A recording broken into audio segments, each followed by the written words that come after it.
ஆண்டவராகிய இயேசு கிறிஸ்துவின் நாமத்தினாலே உங்கள் யாவருக்கும் என் அன்பின் வாழ்த்துக்கள். இன்றைய தலைப்பு என்னவென்றால், கர்த்தர் ஆணையிட்டார். வாங்கள் கர்த்தருடைய வார்த்தைகளை போகலாம். பொறுமையாக, நிதானமாக, முழுமையாக கேளுங்கள். கர்த்தர் உங்களை ஆசீர்வதிப்பார்.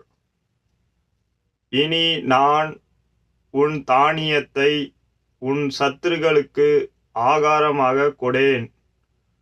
உன் திராட்சரசத்தை